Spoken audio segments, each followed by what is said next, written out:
Alright, it's Module 1, Lesson 2. It is time to start looking at some math. This is not going to be quite as easy as the first lesson, and will probably increase a little bit with difficulty as we go on. So we're looking at some review here, hopefully. You should already know how to do scientific notation. This is a review because my experience is that most students do not remember how to do scientific notation, and we're going to use it a lot. An important thing to me in here is that we use units. A measurement has to have a number and a unit. Units are things like meters or grams, liters, milliliters, even using the word atoms after something. Like if you put a 3 down and you put 3 what? 3 atoms. Atoms is the unit. It tells me what I have 3 of. So like we have to have a word or a symbol that follows our numbers. And oftentimes we're going to write those in scientific notation. You can read through the rules right here. I'm going to focus on some of these, and you have some practice problems dealing with this. You have to have one digit to the left of the decimal. I gave you some examples right here. 3.45, not 34.5, and not 0.345. This one's wrong, and this one's wrong. This has one digit to the left of the decimal. It has to be one digit, not 2, and not nothing to the left. All right. If you have a positive exponent, that means if you have something like 10 to the 4th, that means when you expand it, you move your decimal to the right. So, for example, if you have 2.4 times 10 to the 4th, to expand it, you take that decimal and you move it 1, 2, 3, 4 places.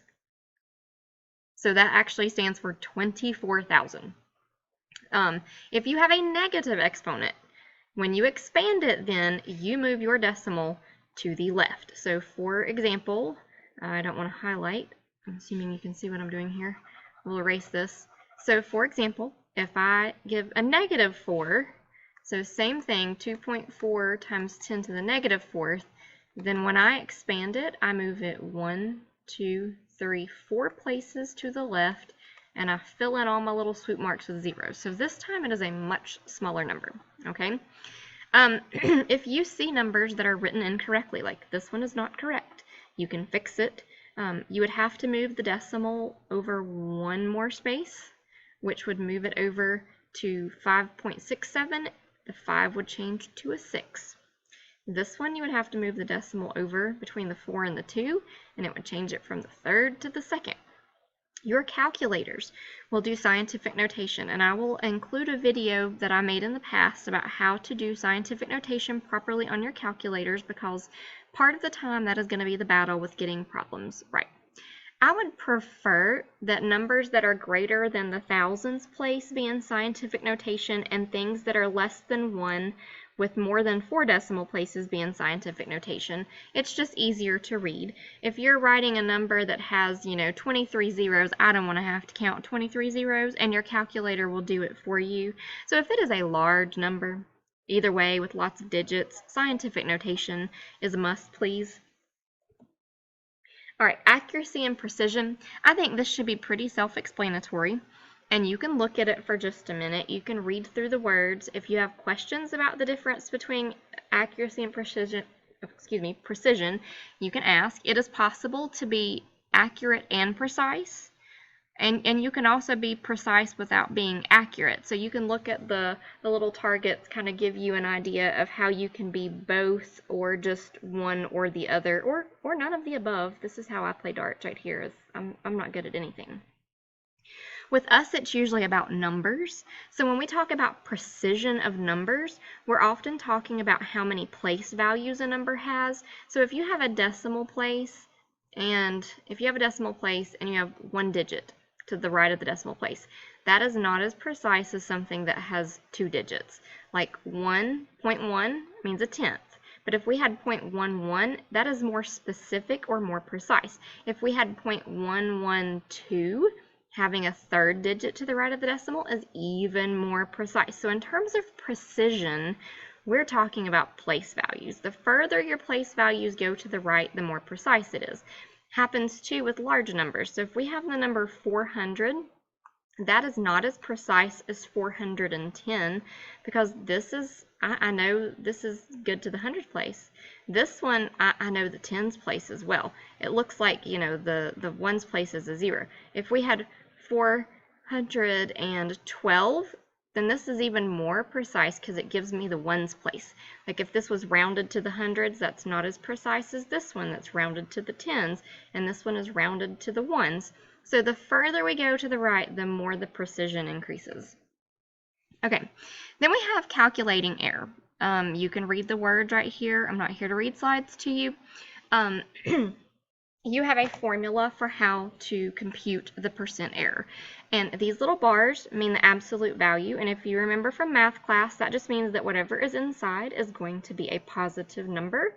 If it's not, we will end up with a negative percent error, and that makes absolutely no sense. It has to be something between 0 and 100. All right. The experimental value is what I came up with experimenting, and the accepted value is like the true value. All right, I have an example of this. So let's say that we have my favorite soft drink here. If you were face to face with me, you would see me with this. Don't judge me. If we have this can, and it lists on the can, you can't see it on here, but it says on the can that it has a volume of 355 milliliters. And I put water in it, and I measure it, or you measure it to be 350. What is the percent error? Well, we just looked at it on the other slide. The percent error is going to be the absolute value of the experimental number minus the accepted number over the accepted number, and all of that is times 100 to make it a percentage. So let's start putting numbers in. What is the experimented number? The experimental number is 350, because that's what I got. The accepted value is what the can says, is 355. And then we'll do the absolute value of that, because as you could tell, we're going to come up with a negative number. And then the accepted value is 355. We're using that same number twice. All right. Then you have to do times 100. And once you finish all of this in your calculator, you should get 1.408, and then there's a bunch of other numbers showing on my screen. Oops, didn't mean to go ahead. So one of the things that we will learn how to do later is where to round. For right this moment, you know, you could just round it to like maybe 2 decimal places. And in a little bit, we'll learn how to actually do that. That way, 1.41%. We were 1.41% incorrect. That's not that bad. That's pretty close. All right, you have some practice problems that you're going to do with this in just a little bit. In the meanwhile, we're going to continue to go. Don't forget that videos are meant to be paused, rewound, fast-forwarded as needed. Here are some things for you to memorize. If you do not already know these, you need to know these metric units. All of these things over here are units, and the words on the left are the big words, and then obviously this is the abbreviations. It is important to pay attention. Like if it's a lowercase m, then it has to be a lowercase m, because if you give me a capital M, that stands for something called molarity. So there is a difference between lowercase and capitals. I do care about that. Okay, these are the standard units of all of these things. You can go through here and memorize them. We will use Kelvin. It is not degrees Kelvin. It is not kelvins. It is just Kelvin. This is mole, not mole. You're probably not familiar with those. We're going to study them a whole lot later. We have a couple of units for some of these, like volume could either be liters or cubic centimeters, and I shouldn't have written this one this way. I realize it as I'm saying this. Like it's joules or calories, not joules divided by calories. So I mean, in all fairness, I should really do like this and, you know, take that completely out and then put this down under here, because surely someone will think that I mean joules per calorie or something. It could either be joules or calories. All right. A little something handy to know is that 1 milliliter is the same thing as a centimeter cubed, like they are equal to each other. So 2 milliliters would be 2 cubic centimeters. A couple of more random things. You have some definitions here of energy and calorie. What's kind of funny to me is that there is a difference between a lower C calorie and a capital C calorie. See, I told you that lowercases and capitals or different. I don't know how I keep making that pop up, and I'm sorry. Something I'm doing with my mouse. My bad.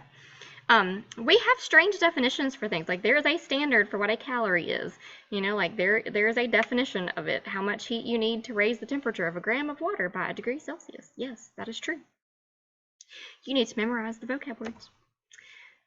You also need to memorize the metric prefixes. You may have had these in another class before, but you need to know what they stand for. I don't really care how you go about it, but you need to memorize you either need to memorize list 1 or you need to memorize list 2. One or the other. It's not necessary to do both, but pick a way that you would like to go. And as I work some of these problems, you know, I can work them some different ways, but they're going to use these numbers. I usually go by list 2. That's just my preferred way of doing things. That's what I'm going to stick with. So I need you to memorize that micro is 10 to the negative 6th, and nano is 10 to the negative 9th, and pico is 10 to the negative 12th, things like that. This little symbol here, this little doohickey, it's the letter mu. It's the Greek letter mu. You kind of make it like this. It's kind of like a U with an extra little tail to the left. We were out of M's. Capital M is mega in prefixes. Little m is milli, so there weren't any more M's to take. They went with the Greek letter mu. You do not read this as mu grams. You read it as micrograms. Few more random definitions. There is a difference between mass and weight. We tend to use them interchangeably, and we're wrong.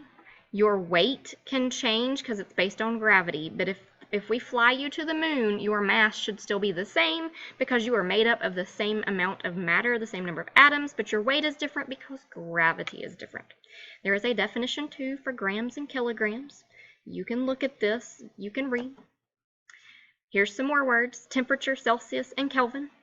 You know, we're going to study this some more in depth later, but for right this moment, you do need to know that there is a way to compute Kelvin and Celsius. You can convert one to the other using this lovely little equation that is on your reference table. We can speak more about your reference table at a later date. For now, you know, you can go back to this in order to do it. And I think this is the last thing, is density. Just some things to know about density. It is an object's mass divided by its volume. It is inherent to the substance. It is a property that belongs to that particular substance. If you have a piece of cinder block that is this big, and then you have a piece of the same exact material that is this big, their densities will be the same. And most students think that the density of cinder block 1 will be bigger than cinder block 2. Not true, because if it's mass over volume, then we decrease the mass of this one, and we also decrease the volume by the same proportion, so the numbers will come out to be the same. Couple last things. You need to know what happens with density and temperature. You can read those. You've learned this before.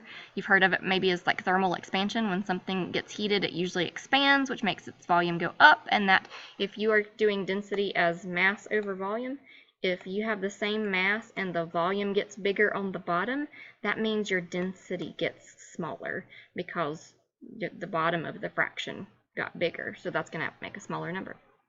Now, it's practice time. That was really fast. You can go back through it. You have some practice problems associated with this that you need to complete, and then you need to turn into me. Answers will be posted so that you can see them at a later time after everyone has had a chance to turn them in.